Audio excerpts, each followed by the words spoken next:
Kan kita sore berusaha untuk memijahkan ikan dan hasilnya sekarang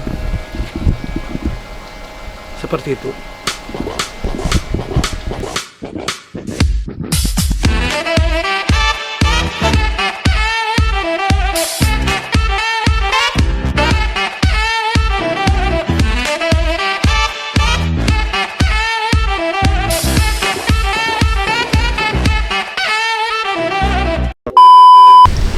Oke bro, jadi di belakang gue ini sekarang gue lagi coba untuk mijahin ikan koi. Ini gue masih pemula banget dalam breeding ikan koi.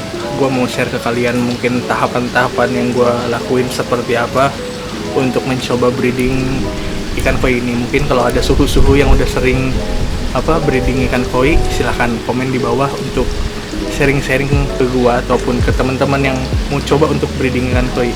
Apakah cara yang gue lakukan ini sudah benar atau ada yang keliru? Mungkin itu bisa membantu gue dan juga teman-teman yang cari informasi yang sama.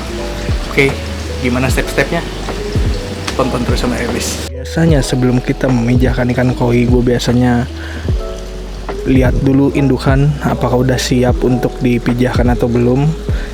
Jika ada yang siap, baru gue akan cek indukan tersebut dan baru gue pilih untuk dipijahkan. Ini tadi udah ada ikan yang gue pilih.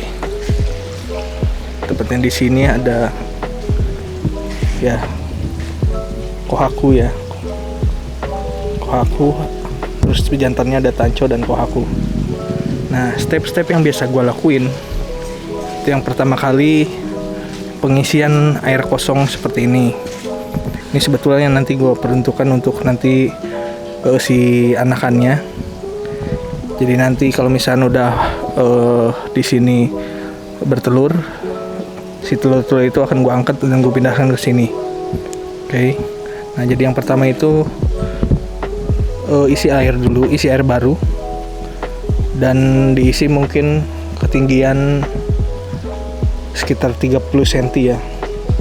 30 cm sampai 40 cm, jangan terlalu tinggi.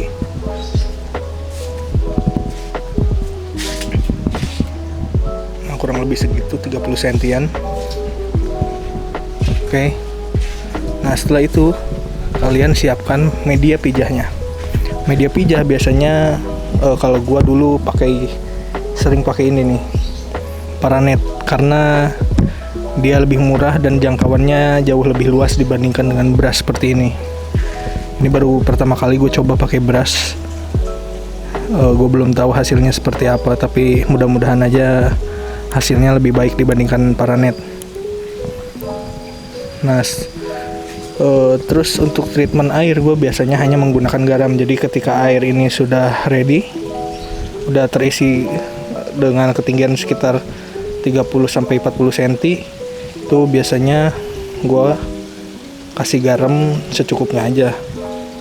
Mungkin kalau ini kan gue kolam sekitar 4x1 meter, jadi gue kasih garam sekitar 4 genggaman. Nah, terus untuk ikannya sendiri sebetulnya tidak ada patokan ukuran untuk memijah ya. Nah, kalau hanya untuk sekedar memijah, kecuali kalian emang pengen mengejar kualitas, itu kalian perlu ukuran yang cukup besar gitu. Jadi bukan cuman besar, tapi kualitasnya pun bagus.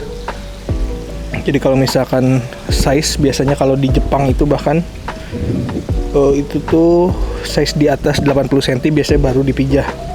Tapi karena ya gua keterbatasan dana dan adanya cuman size 55 cm, ya akhirnya pakai 55 cm ini. Dan untuk betinanya itu 1 ekor, pejantannya itu biasanya menyesuaikan. Misalkan gue ini pejantannya untuk ukurannya tidak sesuai dengan betinanya, jadi gue pakai jantannya lebih dari 1. Di sini gue pakai 3 untuk memaksimalkan pembuahan si telurnya.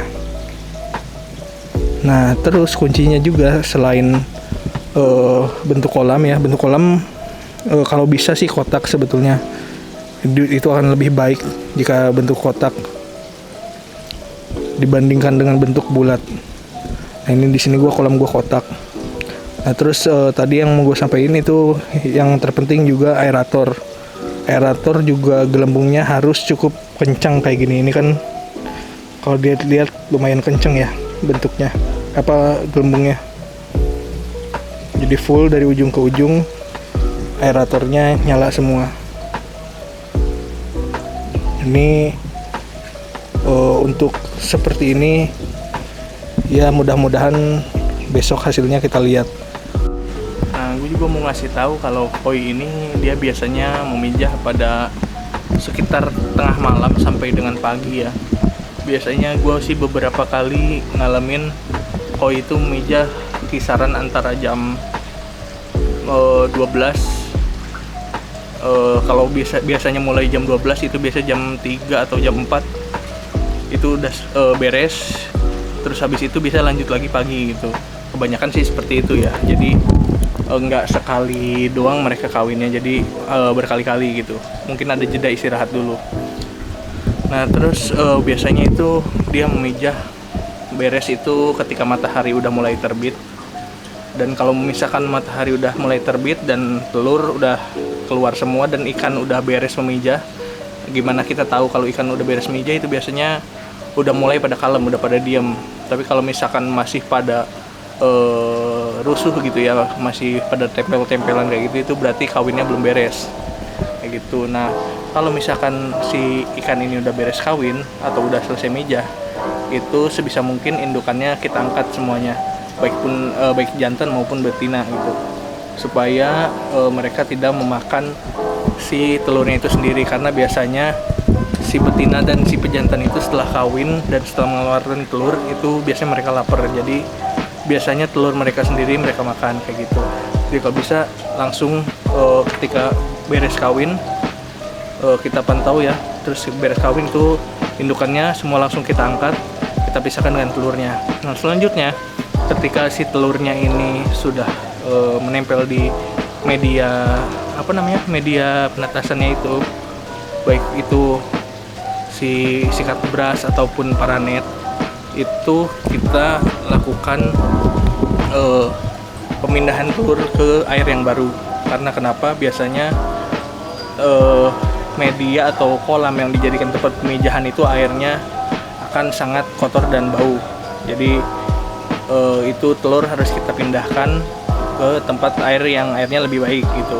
Ataupun kalau kita tidak punya tempat lagi untuk memindahkan, kita bisa juga menguras airnya. Jadi mungkin kita kurangin sekitar menjadi airnya 20% dari sebelumnya, jadi misalkan 30 cm bisa jadi ke 5 cm, baru kita tambahin lagi air baru seperti itu.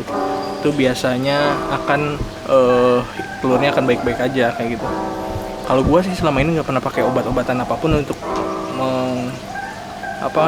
untuk merawat si telur itu ya. Gue nggak pakai obat-obatan yang biasa dijual di toko-toko yang biru atau apapun itu, gue nggak pernah pakai. Di selama ini hanya water change aja, jadi si airnya kita perbaiki dan kita bagusin gitu kualitasnya tanpa kita menggunakan obat-obatan. Dan gue beberapa kali sih dengan menggunakan cara itu cukup berhasil ya, jadi nggak ada problem kayak gitu. Kira-kira gimana nih teman-teman, udah pernah belum melakukan breeding koi, dan apa aja sih yang kalian bikin sulit atau susah gitu breeding koi? Karena gue sendiri pun masih belajar dan pernah gagal juga berkali-kali. Dan ya ada faktor lucknya juga sih untuk breeding koi ini. Kadang si ikannya nggak mau mijah gitu, udah telurnya udah jadi, jantannya juga udah oke, tapi sampai berhari-hari nggak mau mijah. Itu ada faktor lucknya juga sih. Kecuali misalkan kalian menggunakan metode pemijahan di luar ya, yang kayak di Jepang itu. Jadi ada 2 metode pemijahan biasanya tentang koi ini ya, breeding koi ini. Yang pertama itu tuh secara tradisional dengan seperti ini, menggunakan media tetasnya, terus ikannya dimasukkan dan kawin sendiri. Terus yang kedua sebetulnya ada metode yang menggunakan pembuahan di luar. Jadi itu yang pertama kita keluarkan si telur koinya itu, telur koi dari betina kita keluarkan itu disuntikan dulu apa namanya, adalah perangsang gitu, gue lupa namanya. Ntar gue kasih ininya juga ya, gue kasih apa video-video yang mungkin bisa ngasih teman-teman semua gambaran gimana cara pemijahan secara buatan. Nah biasanya itu telurnya itu dia dikeluarin dulu, disuntik dulu, terus diurut gitu. Tapi si ikannya ini dalam kondisi di anestesia atau dibius. Jadi dibius dulu si ikannya sampai setengah sadar, setelah itu baru disuntik dan diurut menggunakan tangan manusia, terus sampai telurnya keluar semua dan ditampung dalam bak biasanya ataupun baskom. Nah itu biasanya nanti ditimbang berapa berat si telur yang keluar itu. Nah setelah itu biasanya si breeder itu ngambil pejantan untuk mengeluarkan spermanya. Nah jumlah telur yang tadi yang dikeluarkan itu ada perbandingannya. Jadi misalkan jumlah telur, misalkan 1 kg jumlah telurnya, misalkan 1 kg telur koi ini membutuhkan sperma sebanyak 500 gram mungkin segitu, atau 1 kilo 1:1 seperti itu ya. Jadi mereka mencari sperma si koi ini sesuai dengan takaran yang mereka butuhkan kayak gitu. Nah setelah spermanya ini didapatkan, si telur yang tadi pertama dikeluarkan dari induk betina itu biasa dicampur dengan sperma yang tadi sudah diambil dari si pejantan dan diaduk. Biasanya diaduk menggunakan biasanya bulu ayam atau bulu angsa, macam-macam ya. Tapi kebanyakan sih menggunakan bulu ayam dan bulu angsa. Itu diaduk si sperma dan juga telurnya sampai merata dengan perlahan. Lalu setelah itu biasanya mereka menaburkan si telur-telur yang sudah diberi sperma tadi di media penetasan kayak gitu. Jadi kalau untuk sistem atau metode ini itu lebih ke praktis ya, mungkin untuk yang fasilitasnya mumpuni atau fasilitasnya tercukupi.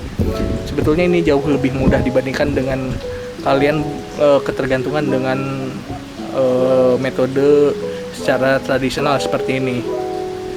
Biasanya untuk metode tradisional seperti ini itu banyak hal-hal yang tidak kita inginkan. Contohnya seperti kayak ikan kawin, itu telurnya bisa mental kemana-mana, bisa mungkin nempel ke tembok, ataupun juga bahkan tidak terbuahi dengan baik gitu. Kalau tadi kan sistem diaduk seperti itu kan udah pasti tercampur dan merata ya. Tapi kalau misalkan secara alamiah itu secara tradisional itu banyak faktor-faktor yang mempengaruhi, ataupun misalkan faktor luarnya seperti misalkan ketika kita melakukan pemijahan seperti ini, adanya hewan-hewan lain yang biasanya juga ikut memijah seperti kodok.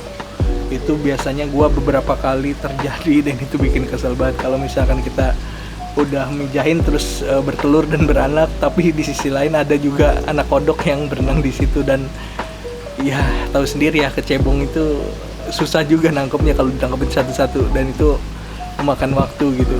Oh ya, gue juga mau infoin juga kalau misalkan biasanya sih si koi ini telurnya bisa menetas di antara mungkin 3-4 hari ya, kurang lebih sekitar 3-4 hari dari pertama kali menetas. Misalkan dia pertama kali bertelur, misalkan pemijahan itu malam Senin pagi kan biasanya bertelur, telurnya keluar, dan setelah itu biasanya 3 atau 4 hari setelah itu telurnya menetas. Berarti antara hari Rabu atau Kamis itu bisa menetas gitu.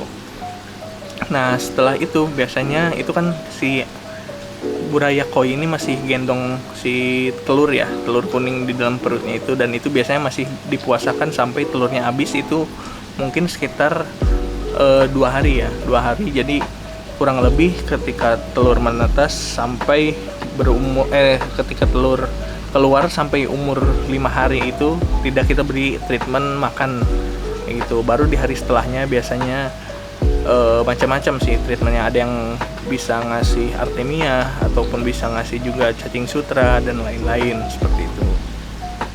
Kalau gua sih pernah pakai artemia dan juga cacing sutra, tapi kalau mau simple sih sebetulnya enak pakai cacing sutra. Cuman kadang ada beberapa case kalau si ikan ini agak kesulitan untuk makan cacing sutra dibandingkan artemia, karena ukurannya juga kan jauh berbeda di antara si artemia dan cacing sutra itu. Kayak mungkin itu aja dulu ya. Oh ya, gue lagi ngadain giveaway, jangan lupa ikutin. Kalian bisa ikut dengan cara subscribe video ini, terus juga komen ikan apa yang pengen kalian dapetin, kalian komen di bawah. Setelah itu jangan lupa like video ini. Oke, giveaway akan gue kasih ketika gue udah sampai 1000 subscriber. Bye bye. Kolam yang udah gue isi airnya, ini akan gue pindahin ke sini si telur-telurnya itu.